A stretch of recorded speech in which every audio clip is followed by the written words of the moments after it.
Hey guys, what's up? Welcome to topic 34. In this topic, we're going to be seeing how to edit and enhance a Lumion render. So for this, I'm going to click on File and Open, and I'm going to go ahead and open up from the Files for Working and PDF for Photoshop. I'll open up the 101.bmp, and this is basically a Lumion render toilet. So we're going to see how to enhance this view with Photoshop. So that's basically called post-production, where we'll be enhancing this view certain. So we're going to actually talk about over here a little bit of reflection, lighting, and how to brighten up the entire space itself. For this, guys, we don't really need to rasterize this particular layer, but what I'll do is I'll first go ahead and click on create new fill or adjustment layer. And over here, I'll talk about the brightness to increase this up a little bit and decrease that contrast down slightly. Just something like that. And close this now. So that'll actually just brighten up the entire view. You can see that kind of creates a little bit more brighter view as such. Now, once we're done with this much, guys, we're going to actually use our lasso tool over here to just go ahead and select this space like this, as well as this space like this, and I'll create a space over here, something like this. And what this is essentially going to do is we're going to create a new layer and just select the color over here. Could give a little yellow tinge, just slightly, Alt backspace, and I can just reduce the opacity very lightly, and using the eraser tool, again with our opacity at 50 and our flow at 50 and our hardness 0, we can kind of just erase off this edge over here, reduce the size.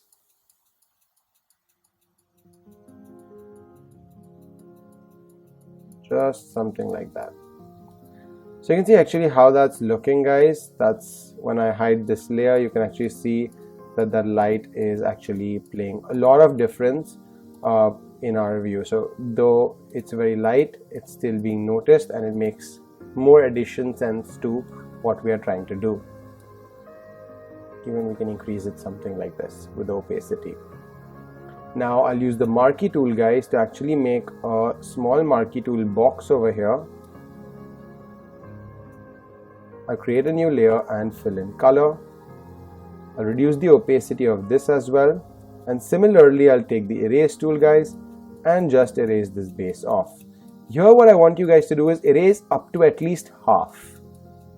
Alright, so why I'm saying up to at least half is because then we can just do a cut on the side over here as well as a cut like this.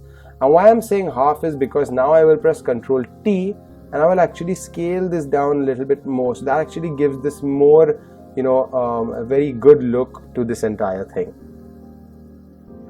Now we need to show a little depth over here, so I'll double click on this and I will give it an inner shadow. You can see that inner shadow which I've kind of provided, which is basically from the top over here, so it actually acts like as if there is a depth and then the light is falling. So that's something that you guys will want to do in order to actually provide proper lighting.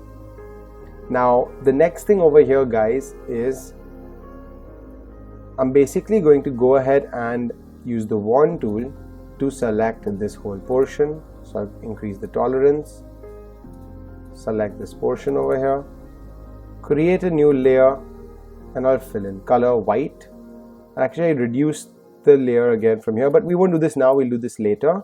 I can double click on this and I can give it a gradient overlay, and we can actually change this from radial to linear, change the angle, increase the scale, and reduce the opacity as well. Just adjust that accordingly.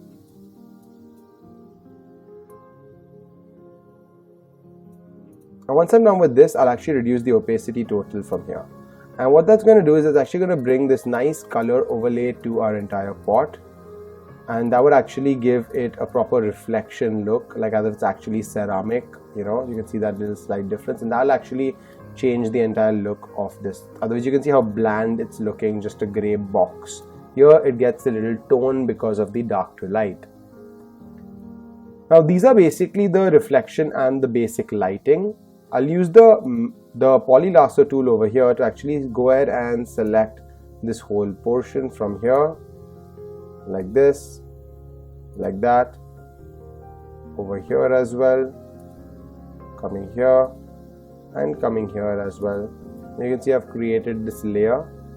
Now I'll again fill in white color and just reduce the opacity. It's the best way to actually lighten up something, I believe. And you can see how that has become a little bit more lightened. Now we are almost ready with our entire view. What we have to do is we need to add something which is called as light zones. Now before I add the light zone, I'll actually quickly go ahead and just type these down. So that's Cove Lighting,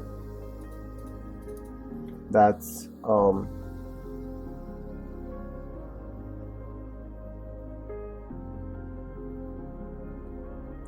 wall lighting. Over here we've got the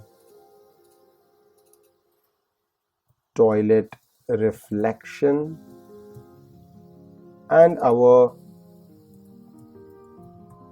cabinet white. Now once I'm done with this, guys, for the last thing which I told you, which will be our light zones, I will press B and I will change this to an actual circular brush with hardness 0. The opacity can be full as well as the flow can be full. I'll just create a big space over here. I'll actually now go ahead and select this light color itself. You can actually give it a little bit more lime color. And I'll click once over here as well as once over here because you can see two spotlights are there. And I'll actually now reduce the opacity of this. So what this is going to do is this is going to basically create a light zone. So if you see without this, but with this there is this slight difference of it actually having a light area over here that can be increased and decreased according to how much you want to show. And people can create light zones in various different ways. I have created two over here. This is one option. The other option would be that we select the brush again, create a bigger space and actually just give one big mark in the center and then reduce this over here. So what that's going to do is it's actually going to liven up the entire bathroom up with that particular color, but it will not be feeling where it's coming from exactly. But I prefer obviously both of these with approximately a 10 opacity. And that's about it, guys. That's about what you'll be doing to create your post-production view. And now we'll just hide all the things which we have done and you can see how this view used to look. And then with our additions, you can actually see how I've kind of lightened up and created a much better view. So I hope you guys enjoyed this and I hope you guys understood about post-production. These last two topics were added just to give you that a little bit more edge above everyone else who's learning Photoshop, so that you know how to even do post-production or you even know how to do illustrations. But if you want to learn about complete post-production, then do take up our topic which we will be coming out soon with, which will be a Photoshop for complete post-production as well as Photoshop for complete architectural illustration. And I hope you guys like this course. I will see you guys in another course. All the best, guys, and take care.